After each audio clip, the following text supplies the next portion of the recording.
오늘은 삼성전기가 매우 중요하다. 어제 200만 원을 탈환했잖아요. 여기서 이제 횡보 기간 조정이 나타나는 시나리오가 가장 베스트인데, 이러다가 이제 만약에 그 낙폭을 키워서 오늘 한 190만 원을 좀 하회하면 삼성전기는 한번 파는 것도 좋지 않을까. 반도체는 뭐 당연히 계속적으로 이야기를 짚고 넘어가는 부분인데, 아까 지나가는 그 이야기 속에서 반도체는 계속 갖고 가는 게 맞다. 다만 40만 원대 삼성전자 기준으로는 우리 계산기 두들겨야 된다. 근데 미국 증시 중심으로 보면 지금 기술주들이 살짝 FOMC 앞두고 약간은 좀 움직임들이 좀 있는데, 이제 25일이면 마이크론 실적 발표가 또 있단 말이죠. 그러면 그렇죠. 소장님이 보시기에는 이런 중간중간 변동성이 유발될 수 있는 이벤트 있더라도 반도체 투톱은 꼭 잡고 가야 된다. 꼭 잡고 가야 된다. 우리가 이제 지금 잘 보시면 마이크론 실적에 대해서는 그렇게 크게 신경 안 쓸 수 있다 하더라도 7월 초면은 우리가 삼전닉스 잠정 실적 나오면 실적 잘 나올 거라고요. 네. 그러면 이제 그동안에 있었던 거품과 관련된 얘기들이 싹 들어갈 가능성도 있어요. 그렇기 때문에 삼전닉스는 지금 구간에 있어서도 여전히 모아가야 된다. 지금 삼전닉스를 믿고 모아가지 않으면 다른 어떠한 것도 사기 어렵다라고 볼 수 있겠죠. 물론 오늘 같은 경우 뭐 어제 이제 강했던 뭐 신재생, 방산 이런 것들인데, 방산은 제가 지난주부터 제 개인 유튜브 최영주 TV에서도 방산을 추천을 했었고, 네. 올라가기 전부터 그런 부분들이 있어서 이런 것들은 이제 어떻게 보면 대세는 아니죠. 대세는 아니고, 물론 이제 우리가 포트폴리오 상에 구성을 해서 가져가야 될 부분들은 되겠습니다만, 반도체만큼은 우리가 팔면 못 산다. 제가 앞서 계산기를 두드리라고 말씀드렸습니다만, 계산기에서 예외는 반도체 두 톱이다. 반도체 투톱. 소부장은 조금 고민이죠. 소부장이요. 그러니까 소부장이 조금 우리가 전체적으로 봤을 때 변동성이 3일 천하로 끝나버렸잖아요. 그런 부분들을 놓고 보면 소부장에 대한 고민들을 어떻게 가져가야 될 것인가.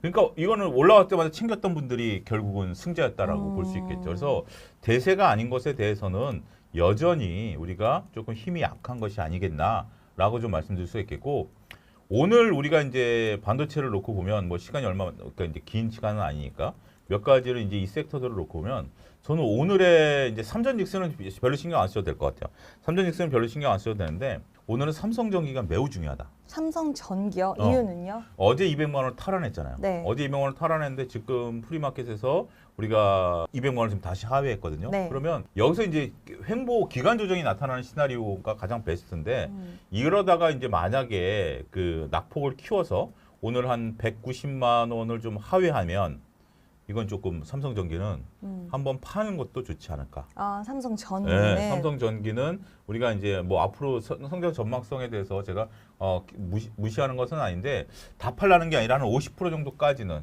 점차적으로 삼성전기가 200만 원을 안착하기 어렵다라면 50% 정도는 챙겨서, 삼성전기 수익률 단기간에 많이 나셨을 거예요. 삼성전기 같은 경우 수익률을 한번 챙겨보는 것도 고민해 보십사.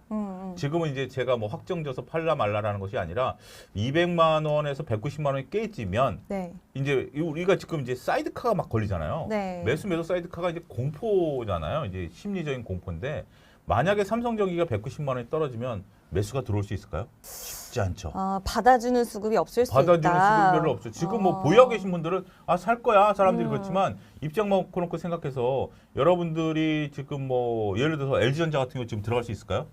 LG전자는 지금은 손이 나가시는 분들이 상대적으로 좀 적겠죠. 적겠죠. 그런 네. 거예요. 마찬가지예요. 그런 네. 것처럼 나쁘다라는 게 아니라 단기간에 올라온 것에 대해서 요게 이제 좀 지나고 나면 뭐 끝났다라고 보여지지는 않습니다. 우리가 그 재료가 분명히 있고 한 방에 네. 있는 애들인데, 지금 당장 우리가 단기적으로 봤을 때 그럼 그 조정폭을 내가 기다릴 것이냐? 아니면 나는 이익을 챙길 것이냐? 이 고민해 보시라는 거예요. 이제는 그런 고민을 할 때가 됐다라는 점을, 왜냐하면 지수의 폭이 10%밖에 안 남았기 때문에 그렇게 말씀드리겠습니다. 일단은 말씀해 주시는 걸 보니 일단 여러 가지 좀 넓게 이제는 생각을 해야 되는 시기가 왔다라고 그렇죠. 좀 보시는 것 같아요. 네. 근데 그 기준점을 삼성전기라는 오늘은 기업으로 삼성전기. 예. 오늘은 좀 보자라고 말씀해 주셨고요. 일단 200만 원에 대한 돌파 흐름이 어제 다시 한번 강하게 나와줬는데, 네. 오늘 혹시라도 그 아래쪽으로 가격이 형성된다라고 한다면 이제는 예전보다는 좀 그 힘의 탄력도가 좀 둔화될 수 있는 가능성도 있다라고 말씀해 주셨으니까, 뭐 우리가 또 선택은 개인의 문제일 수는 있지만 물론 그렇죠. 그래도 소장님이 좀 중요하게 봐야 되는 라인 같은 기준점을 잡아주셨으니 그에 따른 좀 참고를 해보셔도 좋을 것 같습니다. 자, 그럼 반도체는 뭐 워낙 이야기를 많이 했으니까 다음으로 넘어가서 건설주 이야기 한번 해볼게요. 네. 정말 긴 시간의 조정을 겪었습니다. 한 그렇죠. 3달 가까이 조정을 겪었던 것 같은데 어저께부터 뭐 한 며칠, 2, 3일 정도부터 고개를 확 들어줬어요. 어제 대우건설 또 급등 나왔고 급등 나왔죠. DLNC 급등 나왔고 네. 어떻게 보고 계세요, 건설주들? 대우건설 차트하고 네, 현대건설 차트를 같이 띄워보세요. 좀 다르더라고요, 양상. 네, 양상이 다릅니다. 이게 지금 어떻게 보면 그 중동 테마 중동 그 어제 이제 우리가 3천억 달러 이제 그 얘기가 나오면서 올라갔는데 대우건설 차트랑 현대건설 차트를 놓고 보면 어느 쪽 차트가 이뻐 보이느냐? 당연히 대우건설. 대우건설 대우건설 차트가 GS를 지원한다. 좀 시원시원합니다. 대우건설은 아직 풀이장이 안 열렸고 네, 대우건설은 어제 풀이장- 기준으로. 어제 기준으로 놓고 보면 대우건설이 확실했고 그 다음에 현대건설은 그저께 네, 음봉을 한 7% 확 박았죠. 네. 그러면 좋은 걸 봐야 되느냐 나쁜 걸 봐야 되느냐 당연히 대우건설을 봐야 되겠죠. 반면에 저는 현대건설을 봅니다. 강했던 종목보다는 아직 좀 덜 간 쪽. 아니요, 그러니까 이제 이 변동성을 본다라는 거죠. 아, 변동성을 본다라는 거죠. 중동 재건에 있어서 제가 이제 어제 뭐 방송에 나가가지고 완전히 안 됩니다 이렇게 얘기를 했더니 어느 분이 댓글을 달으셨더라고요. 중동에서 오랫동안 건설업을 하셨대요. 네. 근데 차수장이 저렇게 냉정하게 볼 줄 몰랐다. 다 적자다. 네. 다 적자고 중국 업체들까지 적자에서 도망가는 상황에서 차수장이 시야가 정확하다. 그런 댓글이 달리셨더라고요. 그래서 우리가 저거 이제 앞으로 재건하려면 시간도 오래 걸리고 과연 이익을 나느냐라는 부분에 있어서 좀 보니까 그 대신 지금 입장에서 보면 지금 따라가는 건 좀 조심스럽습니다만 그래도 과감하게 지금 이제 용자가 되신 분들은 지금 구간에 있어서는 올라올 때마다 적절하게 빠져나오시라. 그러니까 보유하고 계신 분에 한해서 대응을 해야 되는 대응을 해야 돼요. 구간이고 지금 이제 서두를 건 아니지만 이게 결국 젠스랑 이벤트도 LG전자가 우리가 3일 급등한 다음에 조정을 받았잖아요. 네. 그런 것처럼 오늘 근데 생각보다 호가가 그렇게 강하진 않아요. 오늘 생각보다 프리장에서 건설주들 호가가 강하지 않기 때문에 그런 부분들이 만약에 이게 지금 건설주들이 이게 하나의 이슈가 된다라면 오늘 방산주 정도 호가가 나와야 되는 거 아닌가 싶어요. 오늘 방산주들 같은 경우 LI 스페이스 같은 경우는 뭐 보합이지만 한국항공우주라든지 에어로스페이스 같은 경우 5, 6%씩 올라가고 있거든요. 네. 그럴 정도 호가가 나와야 되는데 현대건설은 1.5%, GS건설은 1.8% 정도 호가가 나온다라는 것을 놓고 보면 조금 여러분들 판단 한번 고민해 보세요. 그래서 이런 것들 만약에 내가 바닥권에 사가지고 정말 내가 용자가 돼가지고 재건 이슈 테마를 샀다. 그럼 감사한 일이죠. 그런 것들에 대해서 확실하게 챙기고 좀 그런 것들이 보는 것들이 지금은 현명한 구간이 아닌가. 지금은 주도주 3전 닉스는 꽉 쥐고 계시고요. 나머지는 이런 표현이 방송 용어상으로 적절할지 모르겠으면 약삭빠르게. 약삭빠르게 발빠르게. 치고 빠지자. 네, 약삭빠르게보단 발빠르게 그런 것들을 움직이는 것이 서로 더 간다 하더라도 내가 20, 30%, 20% 챙겼다? 제가 지난번에 지은 대표님한테 지난주에 그런 질문 드렸죠. 지금 시장에서 확실하게 30% 먹을 수 있는 것이 무엇이겠느냐.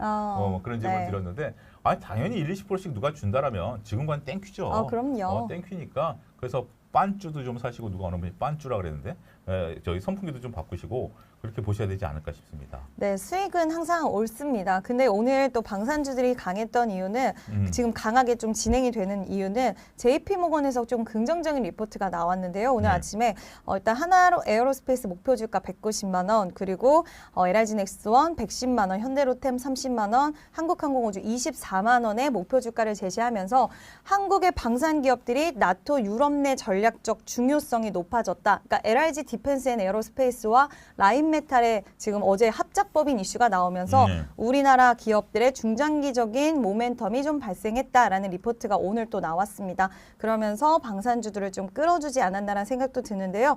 다른 것보다도 중요하게 보시는 건 수익을 줄 때는 또 챙겨가자라는 전략도 잡아주셨어요. 이 부분도 참고해 주시면 좋을 것 같습니다. 일단 건설에서 방산까지 좀 넘어가게 되었는데 어쨌든 건설주들도 보유하신 분들은 좀 대응이 필요한 부분이다. 방산주는 한 번 더 슈팅이 남은 것 같고 건설주들은 그러니까 이제 그런 거죠. 방산주들은 어제 이제 또 리포트들이 나오면서 실적주였잖아요. 그렇죠. 이제 그러니까 우리가 이 부분을 좀 보셔야 돼요. 이제 6월 말이면 프리어닝 시즌이 되면 실적이 뒷받침되는 애들하고 실적이 뒷받침 안 되는 애들하고 구분이 될 것 같아요. 또 격차가 벌어진다. 그래서 실적이 뒷받침되는 중에 의외로 2차 전지. 그렇죠. 2차 전지가 실적 뒷받침 가능성에 대한 얘기들이 좀 나오고 나오고 있습니다. 있어요. 그렇기 때문에 오히려 지금 내가 실적 그런 프리허니 시즌에 대해서 무엇으로 대응할까라고 본다라면 2차전지로 대응하셔도 될 것 같아요. 그리고 또 한 가지 실적 시즌에 있어서 우리가 또 현타가 올 수 있는 정보 변압기, 전력 인프라 이런 것들 네. 실적이 이제 충분히 나올 가능성이 있기 때문에 그런 것들을 선점해 가자. 근데 지금 당장 오늘 하루하루 뭐가 오르고 하루하루 뭐가 빠지는 것이냐에 집중하기보다는 지금은 한때는 그것이 통했어요. 근데 이제 지금은 미국 장도 조정을 받은 상태고 그런 상태에서 국내 투자자들이 좀 냉정해지고 거액 자산가들이 뭉칫돈이 빠져나가는 지금 이제 고객탁금이 약 8%가 빠져나간 거 아니겠습니까? 그런 부분들을 감안하면 지금 구간에서는 나도 현명하게 대처하자. 네. 내가 거액 자산가처럼 행동하고 움직이자. 저는 좀 그렇게 정리하겠습니다. 네, 현명하게 나도 거액자산가처럼 움직이자가 키포인트인 것 같고요. 네, 이원초님, 여행박사님 안녕하세요. 자, 그럼 증권주도 한번 여쭤보고 싶은 게 네. 많은 투자자분들이 방송을 보면 9천 간다, 10,000 간다, 10,000 이상 간다 이야기하는데 그러면 당연히 여기서 수혜를 볼 수 있는 구조를 한번 생각을 해보면 증권주겠다라는 이런 결과가 나오는데 막상 증권주의 종목들의 흐름은 좋지를 못해요. 근데 이거는 네. 어떻게 보면 저는 믿고 투자하셔야 된다. 아, 믿고 그냥 가야 된다. 자, 우리가 지금 이제 고객예탁금이 130조, 120조로 줄었지만 네. 평균 잔액이 한 100조 정도 된다고 치면 네. 그 이자 안 주는 거거든요. 이자 거의 없잖아요. 우리 고객예탁금 거의 없잖아요. 그럼 100조를 가지고 굴리면 네. 콜금리만 굴려도 앉아서 돈 버는 거죠. 100조에 대해서 콜금리가 지금 한 뭐 3%라고 치면 앉아서 3%씩 이익을 벌고 있는 거죠. 두 번째 신용장고가 37조면 평균 금리가 그러니까 평균 금리가 7에서 9%니까 네. 7에서 9% 조달 금리를 우리가 이제 그 콜 금리를 하면 앉아서 4에서 5%씩 먹고 있는 거죠. 앉아서 4에서 5%씩 먹고 있는 거니까 이 돈만 해도 이 낙전 수입만 해도 얘는 장사 잘하고 있는 거예요. 그다음에 우리가 열심히 매매해 주는 거 이 수수료는 얼마 안 된다. 수수료. 얼마 안 된다 하더라도 이 수입이 어마무시할 거예요. 그래서 재무제표 보면 수수료 수입보다 이자 수입이 더 많을 것 같아요. 특히 이제 그런 것들의 대표적인 게 키움증권. 네. 키움증권이 동학개미 때 수수료 수입보다 이자 수입이 이자 많았어요. 수익 장난 아니죠. 이자 수익이 더 많았어요. 그래서 앉아서 네. 돈을 버는 기업이기 때문에 그리고 또 더군다나 여러분들이 또 열심히 해주시는 게 있죠.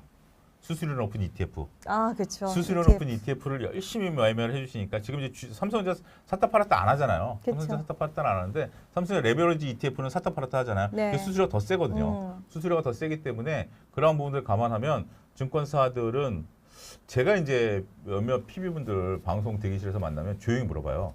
요즘 객장 분위기 어때요? 라고 하면 일부 이제 이렇게 우리 소총수라고 표현하는데 따당 주식을 매매하는 분들은 별로 재미가 없대요. 왜냐하면 고객들이 자꾸 매매하는 걸 별로 네. 그렇게 안 좋아하니까. 그 대신 랩 계좌의 느타라든지 ETF를 갖고 매매하는 거에 대해서는 고객들이 너무 좋아한대요. 근데 그게 수수료가 더 비싸거든요. 수수료가 더 비싸기 때문에 그런 애들은 웃고 있대요. 그러면서 이제 우리가 뭐라 그럴까 그 직원들 간에도 격차가 있다라고 그러는데 전반적으로 증권회사 분위기는 올 연말에 삼성전자, 하이닉스 못지않게 보너스를 받지 않을까. 아, 진짜요? 그러면 어떤 종목 가장 유망하게 간단하게 저는 종목? 키움증권을 좀 보고 네. 그다음에 이제 우리가 보는 거 미래에셋보다는 키움증권, 삼성증권 이런 것들을 대표적으로 좀 보셔도 되지 않을까라고 말씀드리겠습니다. 그러니까 미래에셋, 삼성 다 있긴 하지만 네. 일단 개인들의 레버리지 관련된 수익이라던가 네. 그리고 어쨌든 전반적으로 지금 증시 화랑에서는 수익적인 측면은 키움을 말씀해 주셨고요. 그럼 전력주로 한번 넘어가 볼게요. 전력 관련돼서는 지금 우리나라 안에서도 네. AI 데이터 센터 전력 수요 확대, 전력 설비주 당연히 구조적인 성장 테마다라는 이슈는 계속적으로 나오는 부분입니다. 이와 관련돼서 지금 시장에서 이런 키워드에 가장 수혜를 많이 받을 수 있는 종목은 어느 쪽이라고 보세요? 결국 탑픽은 효성중공업이 되겠죠. 효성중공업이다. 효성중공업이 이제 탑픽이 되겠고 원래 이제 지금 이제 최근에 미국의 데이터 센터 미국의 이제 전력 인프라를 하겠다라는 것이 어제 이제 LX 연락이 이제 알려지면서 네, 네. 상당히 좋은데 효성중공업 차트 놓고 보면 굉장히 차트가 이뻐요. 안정적으로 흘러가는 모습도 바닥에서 V자 모양이 확실하게 지금 나오고 있는 상황이기 때문에 효성중공업이 페이스메이커로 역할을 네, 차트 진짜. 딱 보니까 딱 이쁘죠. 네, 그리고 387만 5천 원이라는 가격이 참 대단합니다. 387만 원, 뭐 이 정도 한 뭐 만주 정도 갖고 사실 수 있잖아요. 그렇죠. 아니 근데 이때로 가면 예. 와 불과 1월 달만 하더라도 가격이 100만 원대였어요. 작년 이맘때만 하더라도 100만 원이 안 됐었어요. 안 됐었어요. 안 됐었어요. 안 네. 됐었는데 이게 지금 뭐 50만 원 템버가 나온 종목인데 네. 효성중공업에 대한 어떤 부분들을 뭐 그만큼 우리가 뭐 하이닉스는 안 그런가요? 뭐 그런 그쵸. 부분들이 있기 때문에 충분히 가능성은 있다. 이렇게 조금 말씀드릴 수 있겠고 전력인프라 같은 경우는 이제 효성중공업, LX엘렉 요즘은 두 가지만 보는 것 같아요. 현대엘렉은 조금 관심에서 멀어진 것 같고 두 종목을 갖고 트레이딩 관점에서 접근, 트레이딩이라든지 모아가는 전략 그리고 이제 우리가 실적이 나오면 이 긍정적인 실적이 또 어떻게 되면서 이 주가가 아직 못 올랐네 이런 것들이 반영이 되면서 적극적으로 올라가지 않을까 싶습니다. 그럼 원전은 어떻게 보세요? 원전 요즘 두산 에너빌리티가 그래도 좀 괜찮은 모습을 보여주고 있고 뭐 한전 기술도 약간 변동성이 좀 크기는 한데 전반적으로 대미투자 특별법 18일 또 시행도 있고 원전 국내에서 부지 선정 이슈도 6월 말에 있단 말이죠. 그럼 원전 쪽도 이제는 전력 키워드로 봐야 되지 않나라는 시장 분위기가 형성이 되고 있는데 어떻게 생각하세요? 만약에 그래서 원전주들이 올라간다라면 네. 단기 트레이딩으로 국한하자. 단기 트레이딩. 이벤트 드리븐 전략을 하자. 제가 이제 원전주는 올해 초부터 여러 방송에서 줄구차게 얘기하는 게 이벤트 드리븐 전략을 하자. 원전주는 장기 투자 종목이 아니다라는 네. 거죠. 근데 지금 우리가 좀 고민해봐야 되는 건 두의 과연 원전주로 봐야 되느냐, 가스터빈은 전력 인프라로 봐야 되느냐라고 보면 전력 인프라 쪽에 가깝다라고 봐야 되겠고 우리가 그런 어떤 이벤트가 이제 반영이 되면서 주가가 올라간다라서 많이 떨어지면 결국 이벤트 소멸이 되는 거잖아요. 자, 부지 선정을 하기 위한 뭐 여러 가지 하는데 지금 이재명 대통령이 거듭 한 번 더 얘기하셨더라고요. 15년 걸린다 우리나라. 뭐 빨라야 뭐 10년 걸린다 하더라도 그 기간 동안 내가 기다리느냐.